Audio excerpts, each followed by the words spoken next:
الحمد لله رب العالمين والصلاة والسلام على أشرف المرسلين سيدنا محمد وعلى آله وصحبه وسلم. Ассаляму алейкум ва рахматуллахи ва баракатуху, мухтарам джамаат. Мы с вами продолжаем изучение мудростей из Китабу аль-Хикам, из книги мудрости Ибн Атауллаха ас-Сакандари. В самом начале мы отметили, что эти мудрости затрагивают темы частично фикха, акиды и ахляка, и объединяют их воедино. То есть в этих мудростях Ибн Атауллах ас-Сакандари нам дает простые правила, как мы можем практику, теорию объединить и претворить ее в своей жизни. В третьей мудрости Ибн Атауллах ас-Сакандари говорит: «Савабику л-химам ла тахрику асвар ал-акдар». Дословно, предшествующие или спешащие человеческие желания не могут пробить стены предопределения. Как видим, эта мудрость затрагивает вопрос предопределения, и Ибн Атауллах ас-Сакандари сравнивает предопределение со стеной. Но это не простая стена, это очень высокая и прочная стена, которую никто не в состоянии ни преодолеть, ни пройти через нее. И за этой стеной спрятано божественное предопределение. И немножко углубляясь в тему предопределения, нужно сказать, что предопределение связано с основными сифатами Аллаха Тааля: знание, могущество и воля. И своим знанием Аллаха Тааля еще до того, как создать Вселенную, еще до того, как создать материю, время, пространство, Аллах Тааля уже тогда знал, что будет, когда будет, с кем будет, с чем будет, что будет создано, когда будет создано, в каком виде. И знание Аллаха Тааля неизменно. Аллах Тааля существует вне времени, время Его творения. Поэтому Его знание неизменно. И до создания Аллаха Тааля знал, что и как будет, и сейчас знает, и в будущем точно так же будет знать. И своим могуществом и своей волей Аллах Тааля осуществляет все, что было известно в Его знании. Такова суть предопределения. Мы его предопределение Аллаха Тааля постичь не в состоянии, поскольку наше знание ограничено. И наше знание со знанием Аллаха Тааля никак не сравнится. Поскольку мы не в состоянии постичь божественное предопределение, то Аллах Тааля его спрятал от нас. Мы не способны проникнуть в его тайны, не способны познать, почему Аллах Тааля нам в этот момент жизни даровал это, а в этот момент в жизни даровал другое. Возможно, мудрость этого мы поймем через года, но в тот момент, когда происходит событие, мы не всегда в состоянии понять. Нравится нам это событие, допустим, оно радостное, или же оно нас печалит, огорчает, мы не в состоянии познать его мудрость, поскольку только Аллах Тааля знает, что, почему происходит. И в этой связи можно привести один риваят, рассказанный пророком, саллаллаху алейхи вассалям, про пророка Мусу, алейхиссалям. Однажды пророк Муса, алейхиссалям, задался вопросом: а какова же она мудрость Аллаха Тааля? И Аллах Тааля ему повелел: иди к вот такому-то озеру, там есть большой камень, за ним спрячься, наблюдай и не вмешивайся. Муса, алейхиссалям, сидит, наблюдает.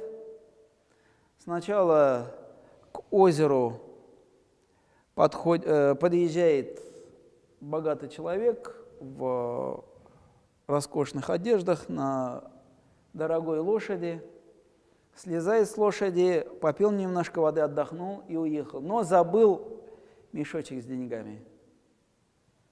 После богатого к озеру подходит бедняк в лохмотьях с заплатками, тоже пьет воду, отдыхает, находит мешочек с деньгами, смотрит, никого нет, и уносит его с собой. И к третьему к озеру подходит слепой. Он тоже пьет воду, отдыхает, и в это время возвращается первый путник, богатый. Он видит, что здесь слепой, сначала спрашивает, не видел ли ты мешочек с деньгами, потом ему кажется, что слепой нашел мешочек с деньгами, он начинает его избивать, начинает пытать, в итоге убивает. И, не найдя мешочек с деньгами, уезжает. И после этого Муса, алейхиссалям, не выдержав, выходит из-за камня и задается вопросом: это и есть твоя справедливость, это и есть твоя мудрость у Аллаха? И Аллах тогда отвечает: да, это и есть моя мудрость. В свое время когда-то бедный вот этот человек работал на богатого, и он ему не заплатил.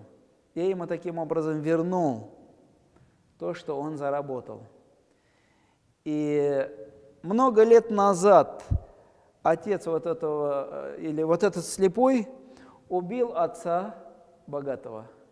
И вот таким образом это к нему вернулось. То есть вот эти все мудрости мы не в состоянии познать. И поэтому Ибн Атауллах ас-Сакандари сравнивает предопределение с прочной высокой стеной. Оно от нас закрыто. И Ибн Атауллах ас-Сакандари говорит: «Савабикуль химам». Человеческие вот эти желания, устремления, они не способны пробить эту прочную стену. Это же мы видим в акиде Тахавия, когда имам Тахави говорит про предопределение «мухкаман мубраман», то есть оно окончательное и неизменное предопределение, вне зависимости от наших желаний, вне зависимости от наших действий, вне зависимости от наших стремлений, предопределение, оно неизменно. И вот эта мудрость нас учит двум основным вещам. Поскольку мы не способны опередить божественное предопределение, поскольку мы не способны проникнуть в его тайны, поскольку мы не способны идти против божественного предопределения, наша задача его принять и жить согласно закону Аллаха Тааля. На прошлом занятии мы с вами, когда вторую мудрость проходили, говорили, что у человека в жизни есть два состояния. Состояние, когда он свободен, на нем не лежит обязанности искать себе пропитание. И второе состояние, когда он не свободен, когда он должен искать себе пропитание, кормить себя, семью, или же занят такой деятельностью, где он не может оторваться и посвятить себя только поклонению. Так вот, когда речь заходит о поиске пропитания, здесь никто из нас не вправе сказать: вот Аллах меня поместил в вот это состояние, когда я обязан предпринимать все, что от меня зависит, чтобы обеспечивать себя, обеспечивать свою семью, поэтому меня не интересует, каким путем я добываю себе пропитание. Нет, шариат установил, что есть халяльные пути, есть харамные пути. И вот этой мудростью Ибн Атауллах ас-Сакандари говорит: «Савабикуль химам ля тахрику асвар аль-акдар». Вот эта спешка человека в поиске пропитания, она ни в коем случае не будет идти вразрез с предопределением. то пропитание, которое Аллах человеку предписал, оно к нему в любом случае придет. Халяльным путем или харамным все равно придет. Поэтому смысл искать свое пропитание в харамных путях пропадает. Свое пропитание ты в любом случае получишь, оно гарантированно. И как имам Насафи в своей акиде по этому поводу говорит, абсурдно предполагать, что кто-либо может употребить чужое пропитание или не употребить свое. То есть свое пропитание в любом случае за свою жизнь ты возьмешь. Именно на это указывает Ибн Атауллах Сакандари, намекая на то, что пропитание нужно искать только в халяльных путях. В любом случае ты его получишь, даже если в хараме будешь искать, в любом случае ровно столько, сколько тебе предписано, ты столько и получишь. Ни больше, ни меньше. Поэтому, если ты хочешь заслужить довольство Аллаха, тогда в харамных путях искать его вообще бессмысленно. И вторая мудрость, которую нас учит Ибн Атауллах Сакандари, не отчаиваться, когда мы просим у Аллаха Та'аля что-либо. Аллах Та'аля в одном из аятов говорит: «А'удзу биллахи минаш шайтанир раджим, ва каля раббукум уд'уни астаджиб лакум». И ваш Господь сказал: просите у меня, и я вам отвечу. Но, к сожалению, мы неправильно относимся к дуа. Мы воспринимаем дуа как волшебную палочку. То есть мы попросили якобы, и Аллах обязательно должен дать именно то, что мы просили, именно тогда, когда мы просили, именно в таком виде, в котором мы просили. На самом деле дуа не является волшебной палочкой. Дуа – это форма поклонения в первую очередь. Дуа – это ибада. И дуа подразумевает, просьба у Аллаха подразумевает состояние абудия, состояние, когда ты ощущаешь себя настоящим рабом Аллаха. Состояние, когда ты себя ощущаешь ничем.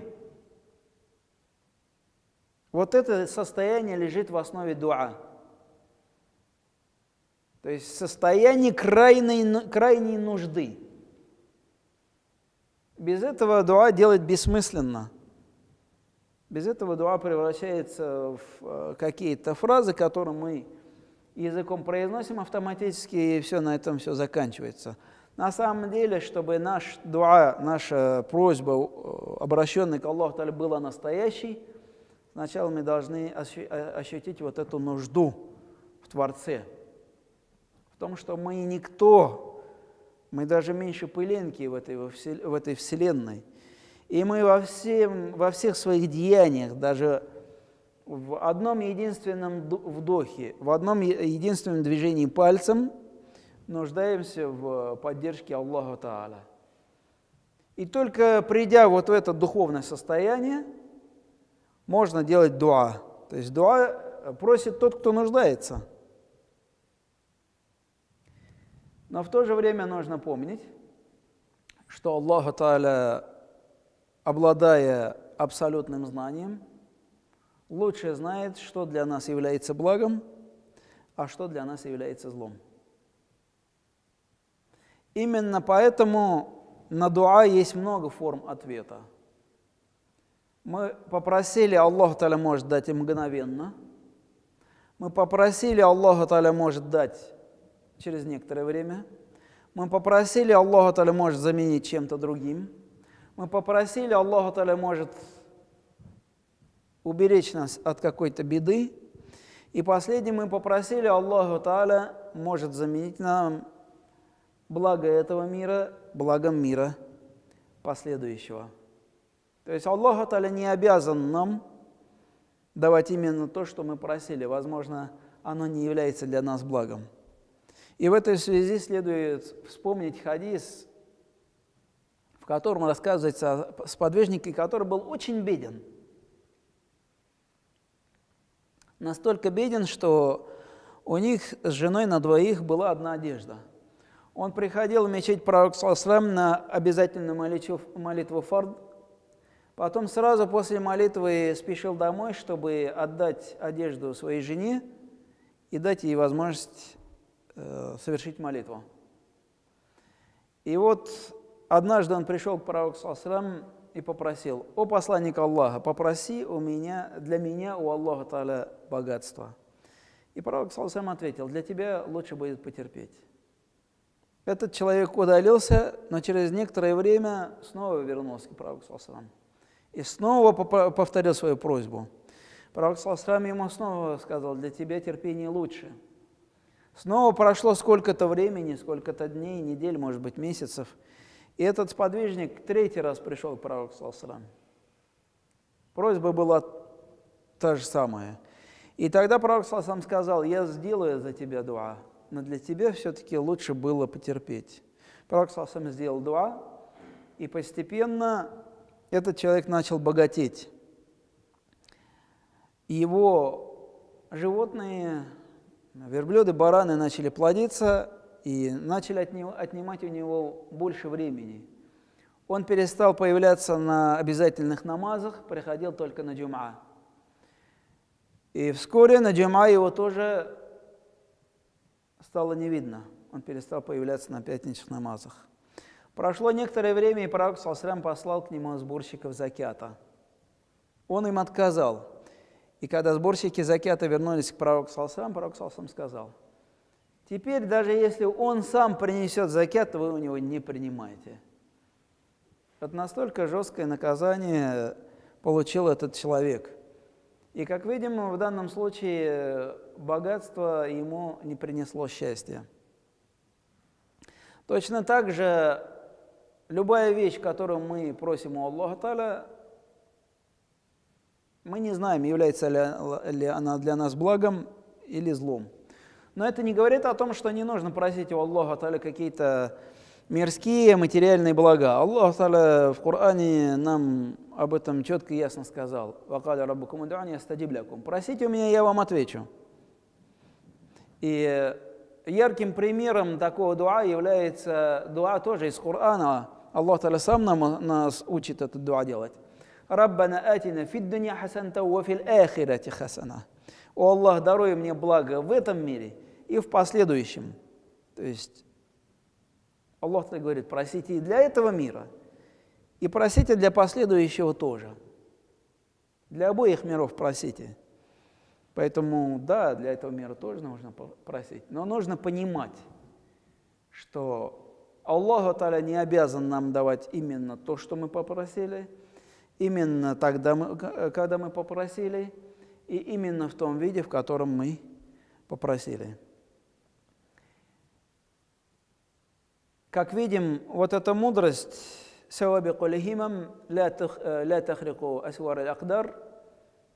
человеческие стремления, желания, с которыми человек в спешке проводит свою жизнь, не могут преодолеть стены божественного предопределения. Это действительно так, поскольку знание Аллаха Тааля, Его могущество безграничны, и следуя этой мудрости, мы формируем в себе правильную акиду, правильное понимание ислама и правильные взаимоотношения с Аллахом Тааля.